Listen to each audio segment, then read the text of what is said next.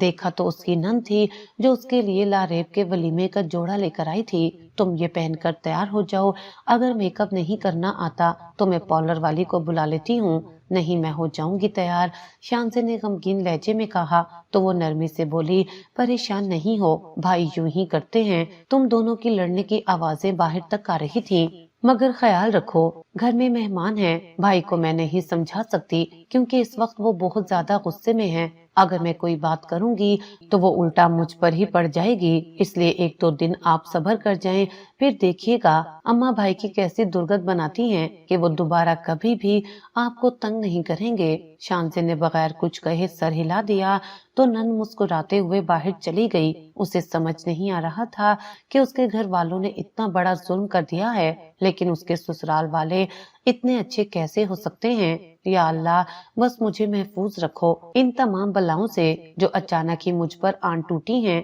جبکہ دوسری جانب احتشام کا بھی سوچ سوچ کر سر پھٹ رہا تھا کہ آخر وہ لڑکی اس کے منہ پر کیسے منہ کر سکتی ہے، جبکہ وہ احتشام سے بات کرتی رہی اور اپنی تصویریں بھیجتی رہی ہے۔ صرف اتنا ہی نہیں، احتشام بھی اسے اپنی تصویریں بھیجتا رہا ہے۔ آخر اتنی ہمت اس لڑکی میں آئی تو آئی کہاں سے؟ لیکن ان باتوں کو سوچنے کا ان دونوں کے پاس ہی زیادہ وقت نہیں تھا، کیونکہ انہیں لاریب کے ولیمے پر بھی جانا تھا۔ شام سے تیار تو ہو گئی، لیکن جانے سے پہلے وہ اپنی ساس کے پاس آئی اور اس نے جانے سے منع کر دیا کہ آنٹی میں اس گھر میں نہیں جانا چاہتی جہاں انہوں نے مجھے اتنا تنگ کر کے نکالا ہے۔ پلیز آپ میری مجبوری کو سمجھیں، میں آپ کو انکار نہیں کرنا چاہ رہی، مجھے دکھ ہو رہا ہے لیکن ابھی میرا دل نہیں مانتا۔ ساس نے نرمی سے اس کے ماتھے پر بوسہ لیا اور کہا، بچی میں تمہاری پریشانی سمجھ سکتی ہوں، لیکن اگر تم نہیں جاؤ گی تو سب رشتے دار باتیں کریں گی کہ بہو کو ابھی ایک دن بھی نہیں ہوا اور آپ اسے ولیمے پر لے کر نہیں آئیں۔ میں تمہاری ہر بات سمجھ رہی ہوں، لیکن ہمیں کئی معاملات میں اپنے دل کی بجائے دماغ سے کام لینا ہوتا ہے۔ شانزے کو یہ بات سمجھ آ گئی تھی، سو جیسے ہی سب لوگ تیار ہو کر گاڑی میں بیٹھنے لگے تبھی احتشام بھی کہیں سے آ گیا۔ وہ شاید اپنے دوست کی طرف گیا ہوا تھا اور وہیں سے تیار ہو کر آیا تھا۔ ساس نے ان دونوں کو ایک گاڑی میں آنے کے لیے کہا، وہ دونوں گاڑی میں تو بیٹھ گئے مگر احتشام نے ابھی تک ایک مرتبہ بھی شانزے پر نظر ڈالنا گوارا نہیں کیا تھا، لیکن پھر یوں ہی اچانک شیشے میں سے اپنی بیوی کو دیکھا تو دیکھتا رہ گیا۔ وہ اس وقت اتنی خوبصورت لگ رہی تھی کہ جواب نہیں، یوں لگتا تھا کہ آسمان سے کوئی پری اتر کر سیدھی زمین پر آ گئی ہو۔ کاش تم میری بات کا انکار نہ کرتی، جھوٹ نہ بولتی میرے ساتھ، اگر تم نے مجھے دھوکہ دیا ہے۔ احتشام نے بے بسی سے یہ جملہ سوچا اور ساتھ ہی گاڑی کی سپیڈ بھی بڑھا دی۔ شانزے خاموشی سے بیٹھی رہی، کچھ ہی دیر میں وہ شادی ہال بھی پہنچ چکے تھے۔ وہاں پر امی فوراً شانزے کی طرف بڑھی تاکہ اسے مل سکے، مگر وہ دوسری جانب چلی گئی اور جا کر کنزا کے ساتھ کھڑی ہو گئی۔ وہ اس کی کزن تھی اور کل شادی پر نہیں آ سکی تھی کیونکہ اس کا کل آخری پیپر تھا۔ او بھائی شانزے، تم نے تو خاموشی سے شادی کر لی اور مجھے بتایا بھی نہیں، مجھے تو لگا تھا صرف تمہارے بھائی کی شادی ہے، مگر بھائی تم تو اپنے بھائی سے بھی زیادہ فارورڈ نکلی۔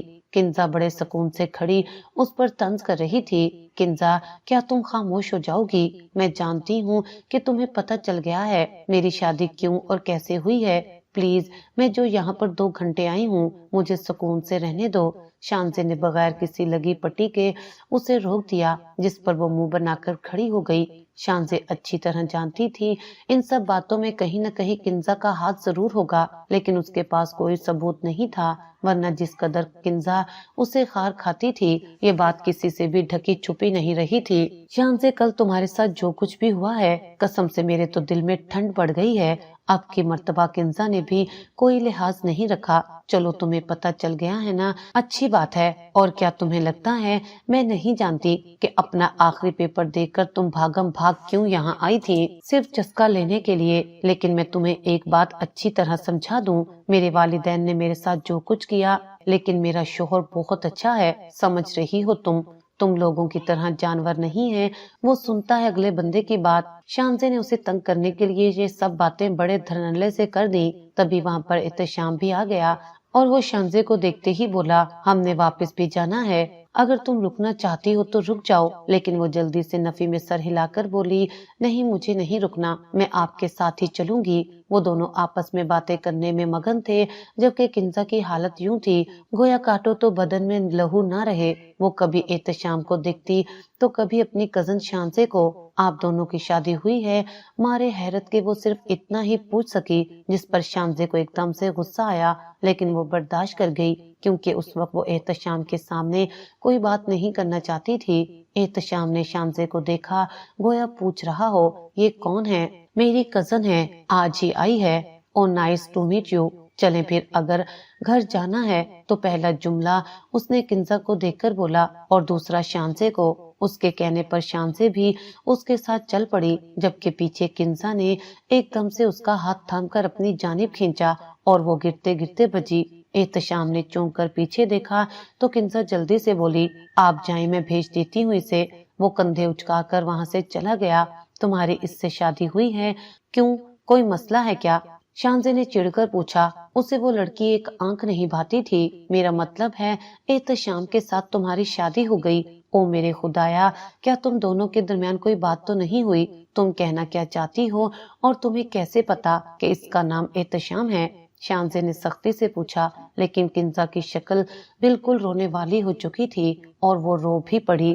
اب یہ کون سا ڈرامہ لگا کر کھڑی ہو گئی ہو؟ کیا میں جاؤں؟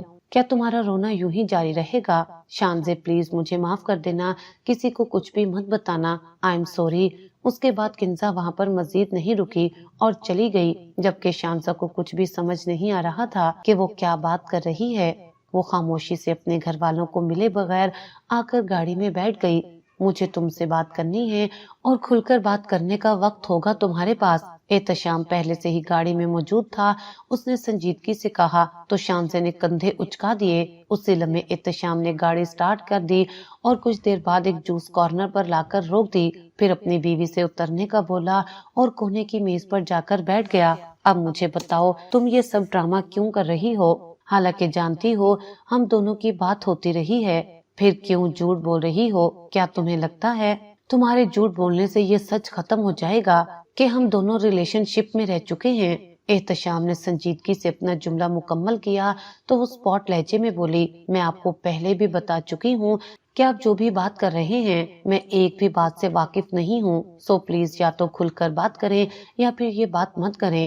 اچھا، اگر تمہیں کچھ سمجھ نہیں آ رہا تو میں تمہیں اچھی طرح سے سمجھاتا ہوں۔ یہ کہہ کر احتشام نے اپنا موبائل آن کیا اور کچھ ڈھونڈنے لگا۔ چند لمحوں بعد اس نے ایک چیٹ کھول کر سامنے کر دی۔ وہ وہی چیٹ تھی جو اس کے گھر والوں نے بنیاد بنا کر اس کی شادی کی تھی۔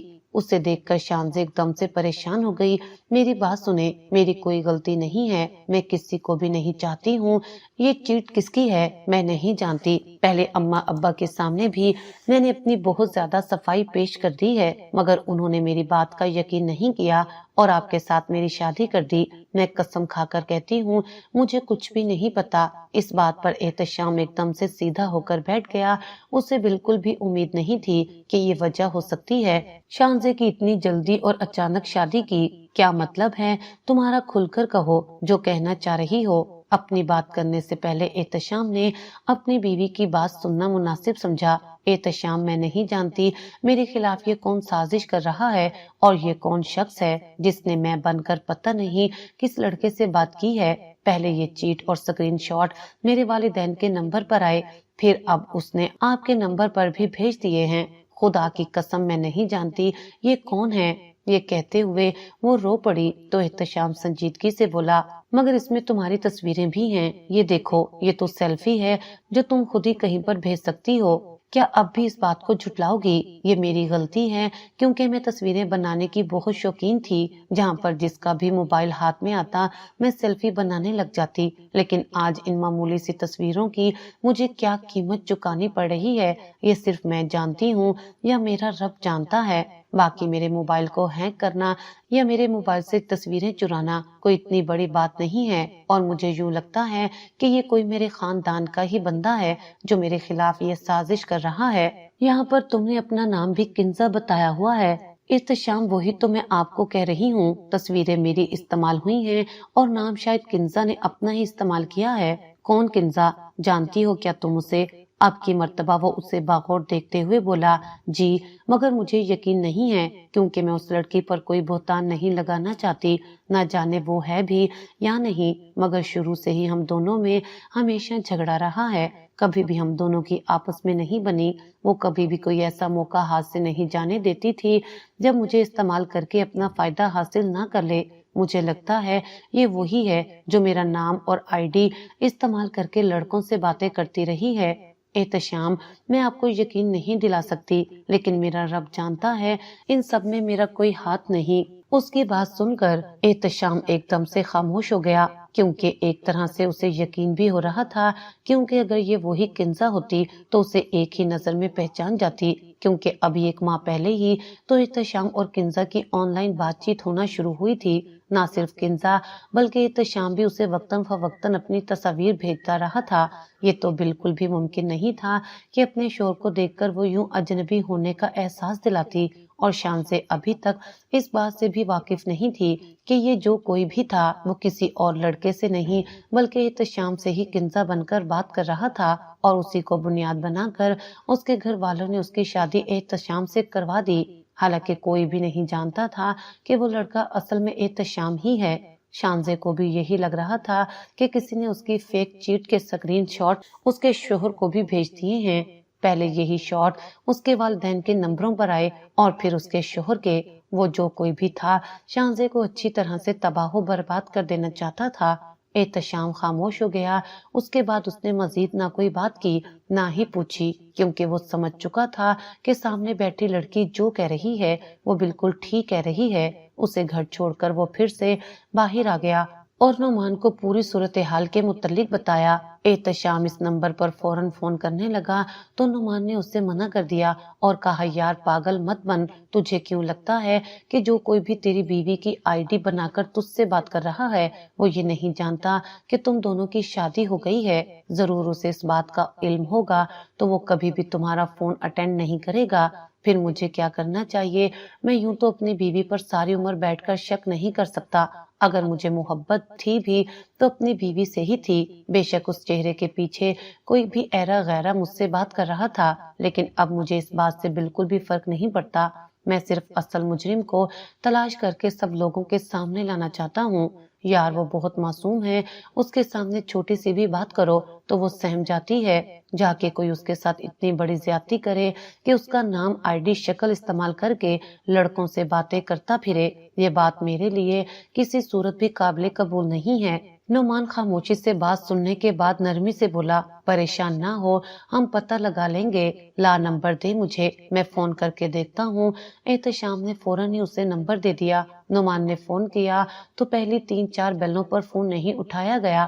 5ویں بیل پر جا کر فون اٹھایا تو آگے سے کوئی لڑکی بول رہی تھی۔ احتشام کے کہنے سے پہلے ہی نعمان نے فون سپیکر پر ڈال دیا۔ ہیلو جی، کس سے بات کرنی ہے آپ کو؟ کنزا، میں نے آپ کو ہی تو فون کیا ہے، بھول گئی ہیں آپ مجھے؟ اس بات پر کہ کنزا نے جھٹ سے فون واپس رکھ دیا، یار یہ کوئی اور ہی ہے، تم بھابھی کی آواز تو پہچانتا ہے نا؟